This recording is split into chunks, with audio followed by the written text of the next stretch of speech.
Harare వేదికగా జరిగిన తొలి వన్డేలో జింబాబ్వే అద్భుత ప్రదర్శనతో బంగ్లాదేశ్ పై 25 పరుగుల తేడాతో ఘన విజయం సాధించింది.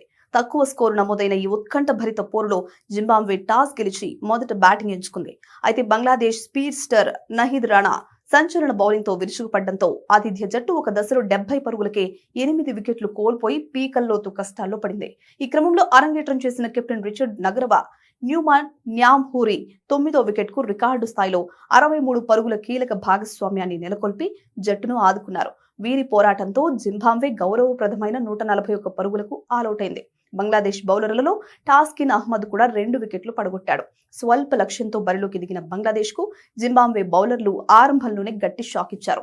తొలి 3 ఓవర్లలోనే 2 వికెట్లు కోల్పోయి ఒత్తిడిలో పడిన బంగ్లాను తౌహీద్ హృదయ్, నూరుల్ హాసన్ 49 పరుగుల భాగస్వామ్యంతో చక్కదిద్దే ప్రయత్నం చేశారు.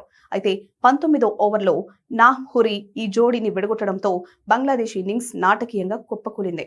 జింబాబ్వే బౌలర్ల క్రమశిక్షణతో కూడిన దాడికి బంగ్లాదేశ్ కేవలం 116 పరుగులకే ఆలౌటైంది. జింబాబ్వే బౌలింగ్ విభాగంలో కెప్టెన్ రిచర్డ్ నగరవ, బ్రాడ్ ఎవాన్స్ చెరో 3 వికెట్లతో అదరగొట్టగా న్యాంహురి, బ్లెస్సింగ్ ముజరబానీ చెరో 2 వికెట్లు పడగొట్టారు. కేవలం 141 పరుగులను విజయవంతంగా కాపాడుకుని సాధించిన ఈ చిరస్మరణీయ విజయంతో జింబాబ్వే 3 మ్యాచ్ల వన్డే సిరీస్ లో 1-0 ఆధిక్యాన్ని సంపాదించింది.